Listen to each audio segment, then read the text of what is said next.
반갑습니다. 송재준입니다. 민주당의 야당 대표로 계속해가지고 버티고 있는 이재명이 제일 지금 두려워하고 있는 게 뭘까요?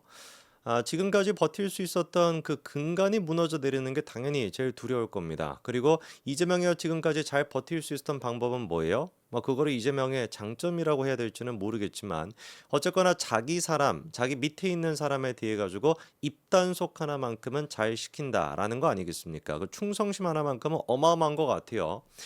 예를 들어 저는 개인적으로 좀 충격을 받았던 게 이재명 대표 주변에 마지막으로 이제 극단 선택을 하신 분이 전영수 씨입니다. 전영수 씨 같은 경우는 이재명이 성남시장일 때부터 수행비서실장을 맡았던 분이에요. 경기도지사일 때도 마찬가지였습니다. 수행비서실장을 맡았으니까 글자 그대로 모든 것들을 다 하는 겁니다. 왜 저기 그 아수라라고 하는 영화 있잖아요. 그 아수라라고 하는 영화를 보면은 박성배 시장이라고 나오죠. 근데 그 박성배 시장 옆에서 이제 모든 것들을 다 이렇게 막 보고하면서 막 바지도 이렇게 올려주고 했던 사람, 그 은 실장이라고 하는 사람 있지 않습니까? 그분의 역할이 사실상 어떻게 보면은 전영수 씨라고 봐도 무방하죠. 그렇게 이제 지근거리에서 모든 것들을 봤기 때문에 거꾸로 얘기해서 모든 범죄 혐의까지도 아마 다 알고 계실 만한 분인데 이분이 이제 극단 선택을 하기 전에 좀 놀라운 모습 몇 가지를 보였었습니다. 하나가 일단 자기 집 현관에다가 CCTV로 보이는 거를 설치해 놨다라는 것이죠.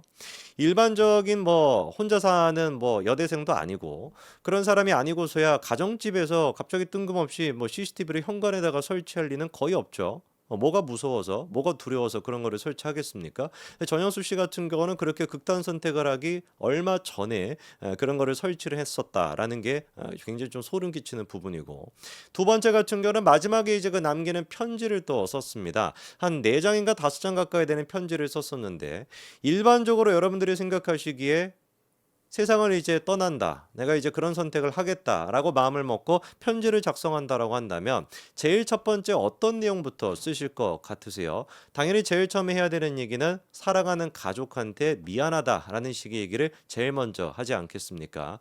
놀랍게도 그런데 전영수 씨 같은 경우는 뭐였습니까? 이재명 대표님께로 시작하는 편지였습니다. 글쎄요, 그 심정이 과연 어땠을까요? 내가 세상을 떠나면서 이재명에게 마지막 메시지를 남긴다라고 하는 거. 그쯤 됐었으면은 모든 범죄 혐의에 대해서 다 폭로하고도 남겠죠. 어차피 나는 이제 떠날 거니까. 근데 그럼에도 불구하고 전영수 씨는 이재명 대표님 이제 그만 내려오십시오. 에 정도밖에 얘기를 하지 않고 구체적인 내용은 폭로하지 않았습니다. 뭐가 두려워서 그랬을까요? 내가 이렇게 세상을 떠남에도 불구하고 남아있는 가족들이 걱정이 돼서 그랬을까요?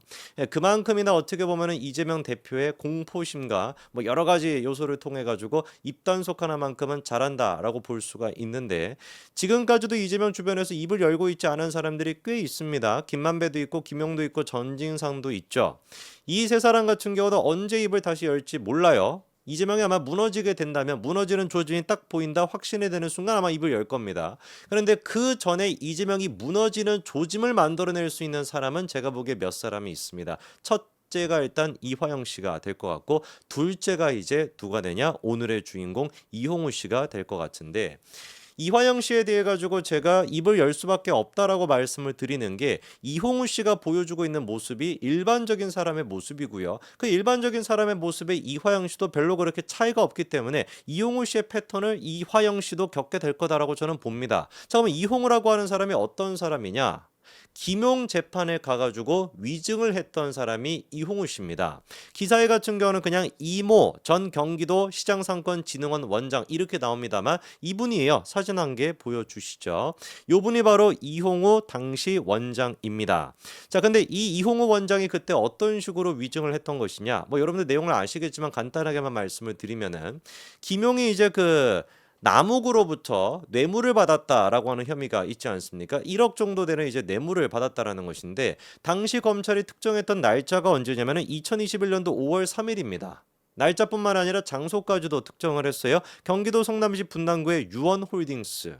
유원홀딩스가 바로 어디에 유동규 씨 사무실입니다.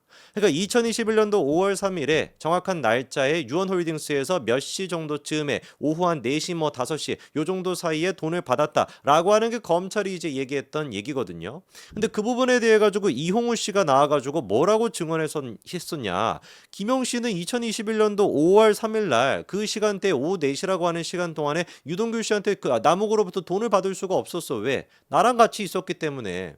라고 증언했었습니다. 그리고 그거를 뒷받침할 수 있는 것으로 휴대전화 달력에 이제 그 일정 표시가 돼 있는 거를 사진으로 찍어가지고 보여줬었거든요. 약간 말이 복잡했나요? 그러니까 그 일정이 저장이 돼 있는 휴대전화를 제출한 게 아니고요. 휴대전화 또 잃어버리셨대요. 기가 막히죠. 휴대전화는 잃어버렸고 그 휴대전화 달력에 예를 들어서 뭐 5월 3일 성재준 4시에 만남이라고 이제 표시가 되어 있으면 그거를 다른 휴대전화를 가지고 사진을 찍어가지고 그 사진을 제출했습니다. 이건 뭐 대놓고 그냥 뭐 조작을 하겠다는 뜻 아니겠습니까? 그래서 그때도 말이 안 된다라고 봤었는데 결국에 이제 이용우 씨가 어떻게 한 겁니까? 실토를 전부 다 했죠. 이미 뭐 지난번에 검찰 조사를 받을 때도 실토를 했고요. 재판을 받으러 가서도 이번에 더 적나라하게 김용에게 어떤 식으로 내가 압박을 받았고 어떤 이유 때문에 위증을 했는지 밝혔습니다. 뭐 예를 들어서 이런 식의 워딩이 나오고 있습니다. 김용 측의 요청을 받고 압박감에 그렇게 했다라고 얘기하고 있고요. 알리바이판이 이미 짜여져 있다라고 느꼈다. 뭐 이런 얘기도 나오고 있습니다. 좀 자세한 내용을 살펴볼까요? 다음 사진 한 가지 좀 보여주시면은요. 이용훈 씨가 뭐라고 합니까? 초창기에는 구속된 두 사람을 보호하려는 방법을 나름대로 세워가지고 거짓말을 했던 것 같다. 여러 가지 팩트가 나오는 상황에서 자백은 어쩔 수 없었다. 뭐 이런 얘기도 하고 있고요. 그러면서 다음 사진도 보여주시죠. 아직 위증을 승낙하지도 않았던 시점에 김용 대책팀이 자신을 증인으로 세우기로 결정했다라는 자료를 검찰 조사 과정에서 봤대요. 그래서 알리바이판이 이미 짜여져 있다라고 하는 생각을 지울 수가 없었고 배신감이나 섭섭함이 들기도 했었다라는 것이죠. 그러면서 또 이런 얘기도 있습니다. 다음 사진도 보여주시죠. 김씨 측 변호사랑 통화를 했대요. 이용우 씨가. 김용 변호사랑. 근데 김용 변호사가 뭐라고 얘기했다라는 거예요? 알아서 해라. 라고 얘기했대요. 그래서 그 얘기를 듣고 휴대전화를 폐기까지도 했다라고도 진술을 했습니다. 그러니까 아까 제가 말씀을 드렸던 것처럼 그 휴대전화 잃어버렸다라고 했었잖아요. 그거 이제 이용우 씨가 나와가지고 폐기를 했던 것이죠. 자기가 이제 다 실토를 하는 겁니다. 근데 이제 소름 끼치는 게 뭐예요? 김용측 변호사가 이용우 씨의 딱 쓸모가 있을 때까지만 이용해 먹고 이제 뭐라고 얘기하는 겁니까? 알아서 하세요. 나는 뭐 신경 쓸 게 없다. 알아서 하세요. 이렇게 그냥 손절해 버리는 거. 그러니까 자기가 이렇게 버려지고 나는 그냥 뭐 내가 위증을 하겠다라고 이미 얘기하지도 않았는데 이미 내가 위증하는 시나리오대로 다 짜여져 있고 그거에 맞춰 가지고 딱딱딱딱 이루어지고 있는 모습을 보면서 자기가 배신감까지 느꼈다라는 거 아닙니까? 이게 정확하게 생각해 보면 누구랑 똑같은 얘기인 거예요. 이화영 씨의 케이스랑 똑같은 얘기인 겁니다. 심지어 지금 보니까 이름도 비슷하네. 이홍우 씨가 겪었던 이 이야기가 이화영 씨가 겪었던 이랑 뭐가 다르겠습니까? 이미 이재명 같은 경우는 위증조사에 대해서 재판까지도 받고 있는 양반이잖아요. 그 무슨 뭐 대책팀인지 뭐까지 해가지고 뭐 텔레그램을 통해가지고 뭐 어떤 식의 문건까지 줘가지고 이런 식으로 뭐 얘기를 해달라라는 것까지도 다 지금 확인이 돼 있지 않습니까? 이홍우 씨라고 뭐가 다르겠고 이화영 씨라고 뭐가 다르겠냐고요. 그냥 이홍호랑 이화영이라고 하는 사람은 이재명의 체스판에 체스 말에 지금 불과한 겁니다. 체스 말 수준도 안 되는 거야. 필요 없으면 갖다 던져버리는 거니까 알아서 하셔라.